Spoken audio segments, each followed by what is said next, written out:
Hi, it's Ryan. So today I wanted to make a video about this spirit, Santa Muerte, the bony lady. She who stands at the crossroads, okay? She's at the threshold.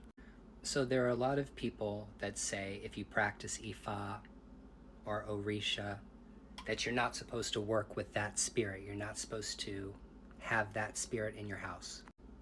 I disagree, and I want to tell you why. For one thing, I don't practice Lukumi. I don't practice Santeria. I ain't got no crystal ball. I do my own thing.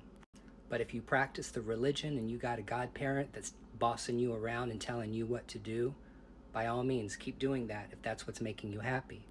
But for people who already have a relationship with Santa Muerte that might be thinking about going into Orisha or Ifa like me because I work with this spirit, just let me give you a little perspective. So in Ifa, we have a term called Iyami, the Aje Iyami, my mysterious mother. They're the mothers, and they come in 3 different types.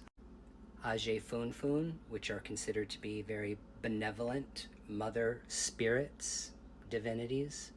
I use the word divinity because goddess is not the correct word, okay? And divinity and goddess is not the same thing. Super intelligent divine beings. There's Aje Pupo, the red Aje, and Iyami Dudu, Aje Iyami Dudu, which are the mothers that they're not hot, maybe they're not violent, but they're not all love and light. You might have heard of Iyami Asharanga, okay? Like Oya. So in the Ifa tradition and in the Orisha tradition, we already have a category for these spirits, these motherly spirits, divinities that have the ability to affect our life. You know who else stands at the threshold, at the crossroads of life and death? Mamam Brigitte. Hecate. Okay, a lot of you witches work with Hecate. She is Iyami. And then there is Kali, Kalima. She is Iyami. She's pretty fierce too. But here's the thing about Santa Muerte, okay?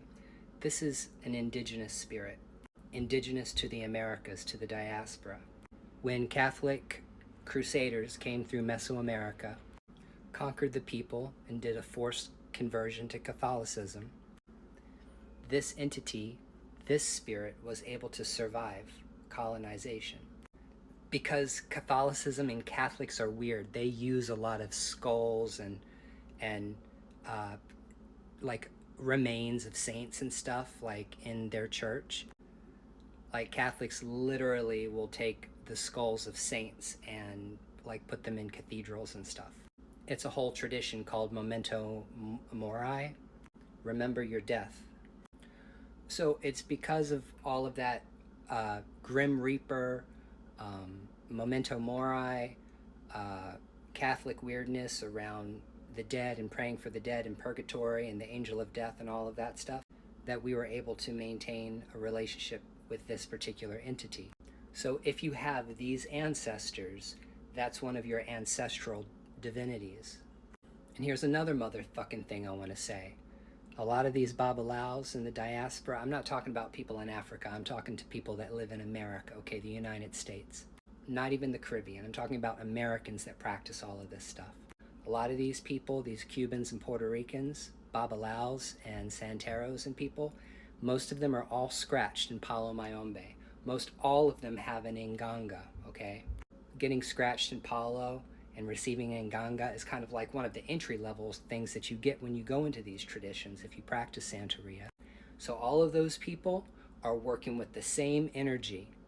If your godparent has an inganga and they've been scratched in Palo and they still work their inganga, they're working with the same fucking energy. They're working with the same energy. That's why I'm not a fan of telling other people how to practice their religion and telling other people what to do. And don't forget something about any of the religions, okay? Palo Mayombe, Santeria, Lukumi, Asheshe, Haitian Voodoo, West African Vodun. They are religions. They have rules. I know that in Lukumi they got all kinds of crazy stuff that does not exist in Africa. And I'm not trying to throw shade or call it out or like be rude about it. I'm just saying there are some signs that come out for somebody that practices that religion that says you can't go to the cemetery, you can't be around anything related to death. I understand that. And if that's your religion and that's how you want to practice, that's just fine. But if you're a Mexican, or you got Mesoamerican ancestors, or you already have a relationship with Santa Muerte that you've been cultivating for years, don't give that up just because some motherfucking priest came along and told you you can't have her. Stay sovereign in your own spiritual practices. Here's a very good rule. If you run into somebody that you want to work with spiritually and you find out very, very quickly that they and you don't have the same values, you don't share the same ethics, the same morals, the same values, and your spiritual worldview is not aligned with one another, you need to walk away, say thank you for your help, and walk away and go do something else. Go work with somebody else. Don't stick around in traditions, and don't stick around in religions, and don't stick around with godparents, and don't stick around with houses that don't respect you and your practices. Just because they don't understand what this is or who this is or what they mean to you, that is not a you problem, that is a them problem. I went to Africa. I was initiated fully into Ifa. I am an Oshun priest, and I work with Santa Muerte. And I don't have any problems because I keep them separate. The most important thing you need to remember about practicing in any of these traditions is you want to keep the spirit groups separate based on their tribe or based on the region of the world they come from. So I have all of my voodoo stuff over there, and I've got all my Yoruba stuff over there, and I've got all of my folk Catholicism and Santa Muerte stuff over there.